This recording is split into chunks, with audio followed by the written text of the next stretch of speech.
सामान्य सा अनाज या सामान्य सी हल्दी या सामान्य सी सुपारी वह सिद्ध की जा सकती है। बस इतना ही ब्रिज बनाना होता है, इतना संतुलन बनाना होता है। वही आयु सफल है, वही वाणी सफल है। जो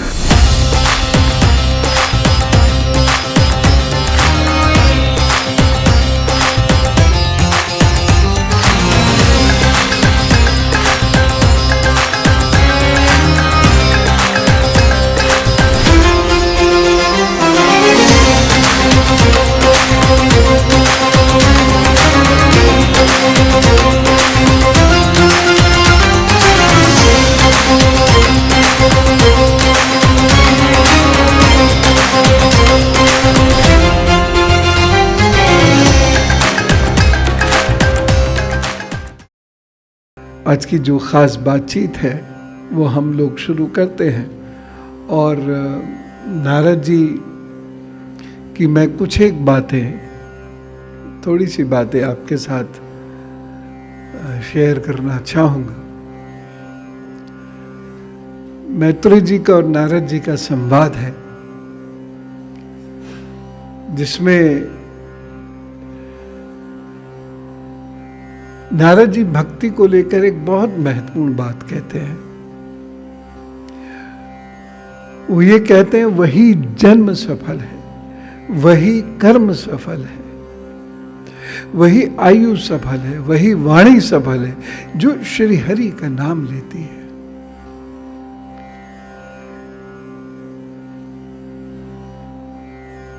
देखिए, बात बताना आवश्यक है, बात कहना आवश्यक है, क्योंकि यदि आप कोई महत्वपूर्ण बात होगी और उसे छुपाएंगे तो वह सबका नुकसान करेगी। लेकिन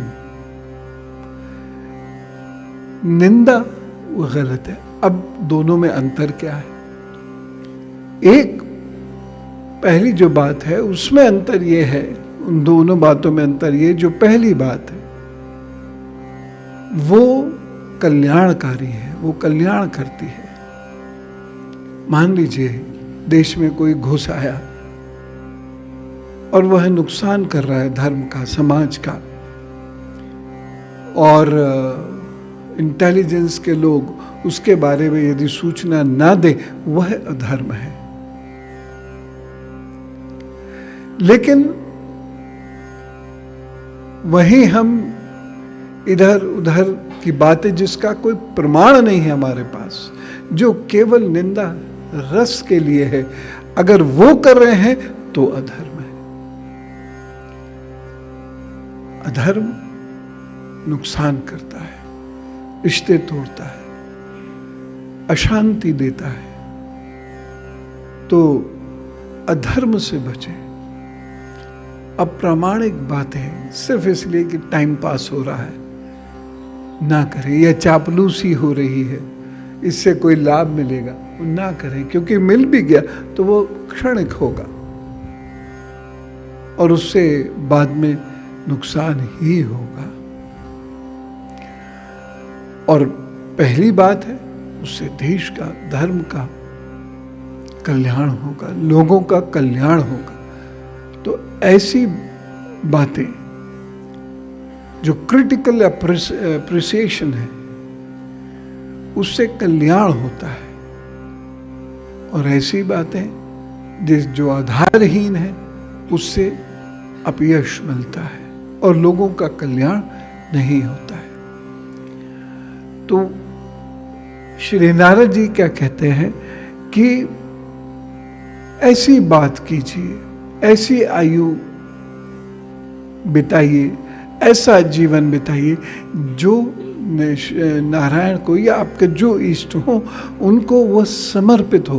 आप उनकी बात करें। आप बहुत अच्छे सिंगर हैं, मान लीजिए, आप फिल्मी गीत गाते हैं, अच्छी बात है। आप गजलें गाते हैं, उसमें कोई बुराई नहीं, लेकिन एक भजन भी गा लीजिए। बस इतना ही ब्रिज बनाना होता है, इतना संतुलन बनाना होता है। तो एक भजन भी गा लीजिए, बाकी फिर कोई भी सौम्य गीत, गीतों में अश्लीलता नहीं होनी चाहिए, किसी भी चीज़ में वो बातें नहीं होनी चाहिए जो नारायण को प्रिय ना हो या आपके सदगुरु को प्रिय ना हो, ऐसी बातें नहीं होनी चाहिए, और या फिर नास्तिक हो जाइए। वो ज्यादा श्रेयकर है। लोग नास्तिक जो है वो कम से कम धोखा तो नहीं दे रहे भगवान को, वो धोखा तो नहीं दे रहे गुरु को। तो या तो आप नास्तिक हो जाए, वो ज्यादा बेहतर है। जो होगा देखा जाएगा, अच्छा वक्त होगा अच्छा हो जाएगा, बुरा वक्त होगा बुरा हो जाएगा, लेकिन बुरा वक्त अच्छा नहीं होगा, ये तय बात है। इसलिए नारद जी बहुत कम शब्दों में कितनी गहरी बात कहते हैं, और इसीलिए नारद जी स्वयं भी ऐसा करते हैं। आगे नारद जी यहां तक कहते हैं कि मान लीजिए आपने खूब व्रत रखे और वैराग्य भी लिया, तो व्रत वैराग्य से भी कोई लाभ नहीं है जब तक आप श्री हरि के रास्ते पर ना चलें, श्री हरि के नाम का स्मरण ना करें। आपको भोजन मिला, आपने कमाया, नहीं, ये गलती नहीं कीजिए। पश्चिम के लोगों को पता नहीं, इसलिए उनको छोड़ दीजिए, उनसे तुलना मत कीजिए। हालांकि अब पश्चिम के लोग भी गॉड कह के भोजन ग्रहण करते हैं, गॉड का नाम लेके अब निद्रा में जाते हैं, क्योंकि वो समझने लगे कि एक कोई महाशक्ति है जो हम सबको गवर्न करती है। तो अब वो उस रास्ते पे चल दिए हैं, हम वो रास्ता ना छोड़ें। वह भोजन हमें मिला है किसकी? भगवान की कृपा से, आपके इष्ट की कृपा से, और वो इष्ट कोई भी हो सकता है। इसलिए ऐसा कोई भी कार्य हम करते हैं जब, जैसे क्रोध करना, निंदा करना, व्यसनों में रहना, मद्यपान करना या इस प्रकार का कुछ भी, वो नारायण को पसंद नहीं आता। इसलिए उसका पालन बिल्कुल मत कीजिए, ऐसी चीजों का सेवन बिल्कुल मत कीजिए जो नारायण को अच्छी ना लगे। और त्रिकाल संध्या में तो नारायण का नाम लेना ही है, या शिव का नाम लेना ही है, या मां शक्ति का नाम लेना ही है, लेकिन उसके इतर भी जब आपको समय मिले, जब परेशानी महसूस करें, आप कीजिए। मैं उदाहरण के लिए आपको बताता हूं, मेरे एक मित्र थे, तो जब वो साक्षात्कार के लिए जाते थे, इंटरव्यूज के लिए जाते थे, तो बहुत नर्वस हो जाते थे। हम में से बहुत सारे लोग होते होंगे ऐसे, तो बहुत नर्वस हो जाते थे। और ये एक ऐसा ट्राइंग टाइम होता है जिसमें सारे ही नर्वस हो जाते हैं, हम भी हो जाते हैं, शिक्षक भी नर्वस हो जाता है। तो वो नर्वस हो जाते थे, तो उन्होंने कहा क्या करें? मैंने कहा सिर्फ 2 काम कर लीजिए। एक, अपने ये दरवाजा बंद करना था, एक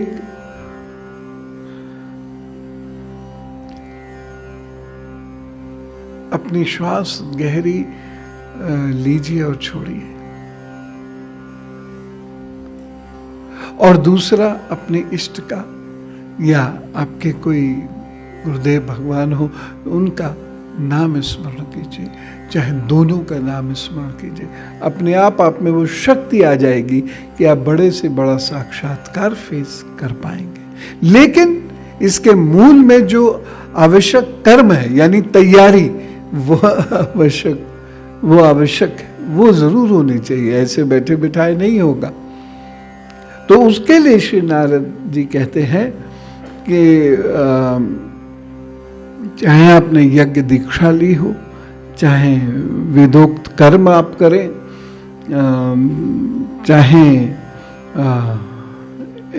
आप बुद्धि बल से कार्य करें, चाहे कुछ भी करें, लेकिन यदि श्री हरि का नाम आप नहीं लेते हैं, तब वह कार्य हो जाता है।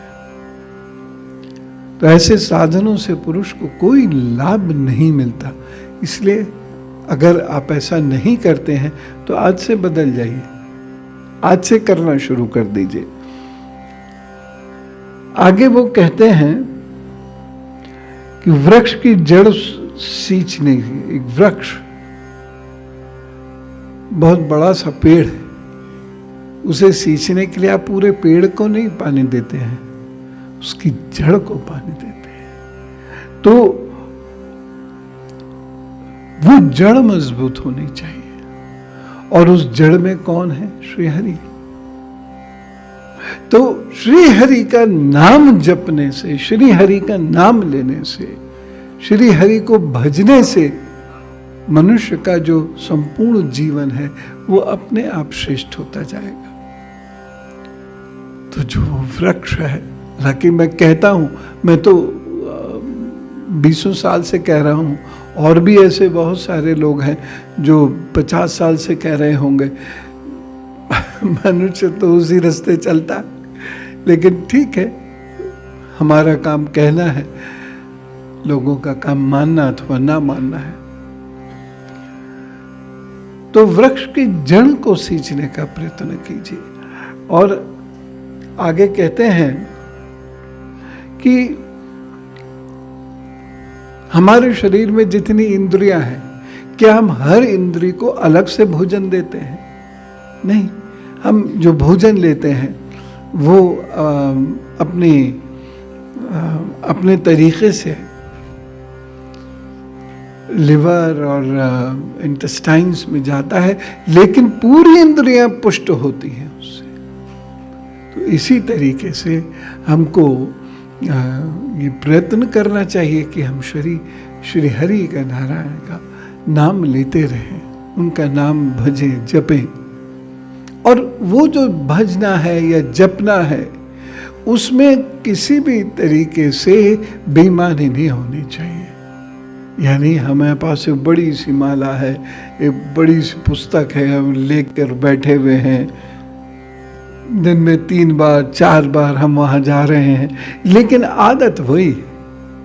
यानी हम जो हमारे जो इंद्रियां हैं उसका प्रयोग नहीं कर रहे हैं श्री हरि के लिए, तो बेकार है। वो ये इस बात को बिल्कुल ओपनली कहते हैं। तो इसीलिए वो कहते हैं भगवान की पूजा करने से सबकी पूजा हो जाती है, हमारे भाग्य की भी। मंत्रों में भी बड़ी शक्ति है। क्यों शक्ति है? क्योंकि वो भगवान का नाम ले रहे हैं। उस मंत्र के माध्यम से आप भगवान का नाम ले रहे हैं, वह उसमें शक्ति आ जाती है। इसलिए आपके जो बहुत सारे रुके हुए कार्य होते हैं, आपका जो जीवन जो परेशानियों से घिरा हुआ होता है, वह धीरे धीरे ठीक होने लगता है। जब समय खराब हो, समय सबका खराब होता है, कोई भी हो, ऐसा कोई भी नहीं है जिसका समय खराब ना हो। हाँ, किसी का ज्यादा होता है, किसी का कम होता है, किसी का थोड़ा कम होता है, लेकिन समय सबका खराब होता है। अचीवमेंट्स के लिए फिर आप क्या करें? नारायण का जप करें, या शिव का जप करें, श्री राम का जप करें, माँ शक्ति का जप करें, जिनको भी आगे आप मानते हैं, भगवान श्री गणेश जी का जप करें। जिनको भी आपने इष्ट धारण किया है उनका जप करना शुरू कीजिए। देखिएगा धीरे धीरे परिस्थिति बदलनी प्रारंभ हो जाएगी।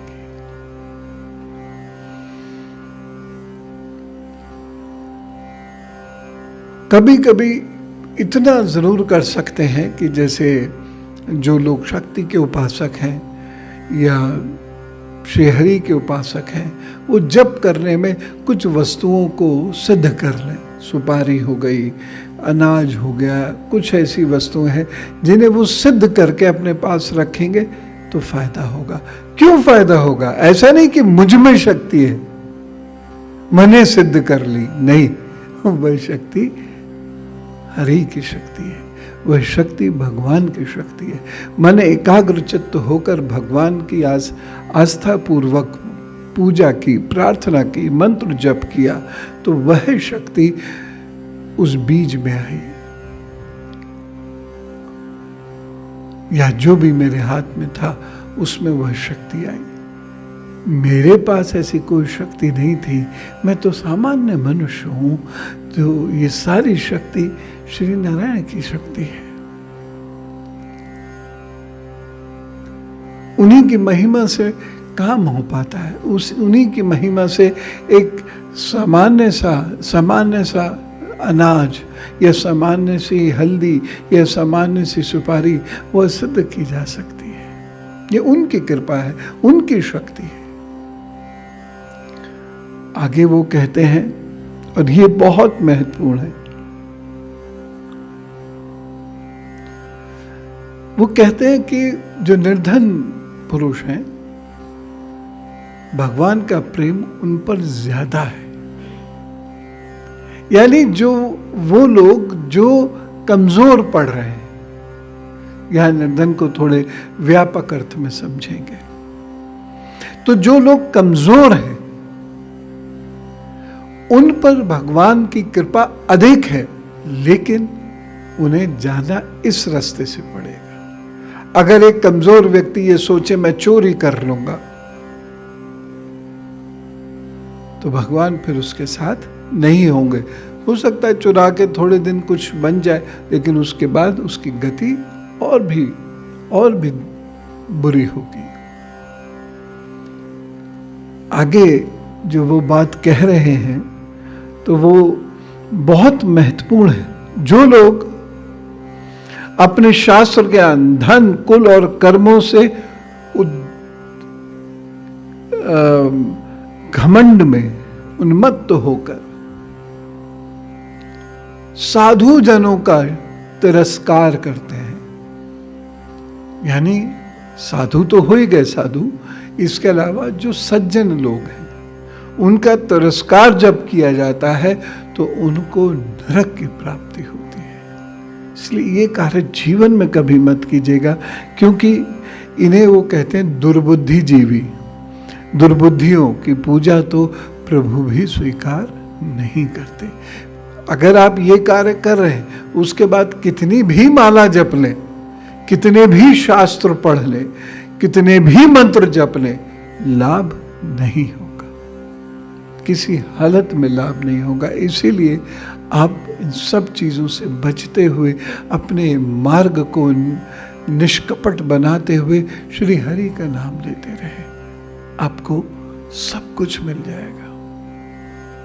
समय लगेगा, क्योंकि पूर्व जन्म के पाप काटने इतना आसान नहीं होते हैं, तो समय तो अवश्य लगेगा, लेकिन लाभ निश्चित रूप से होगा।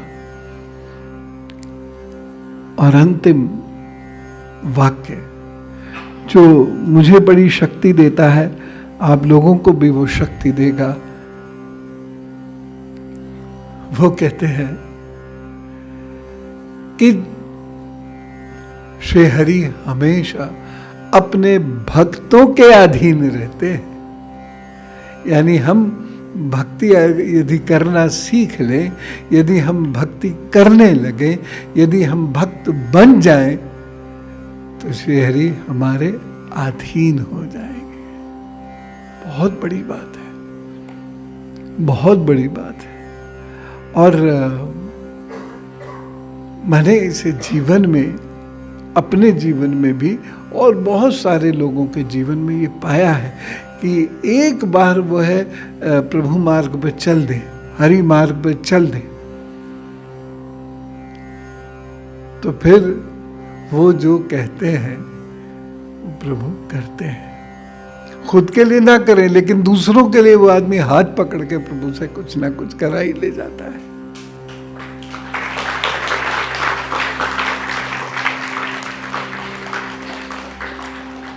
ये वो महत्वपूर्ण बातें चतुर्थ स्कंद में कही गई, जिनका हमें पालन करना चाहिए।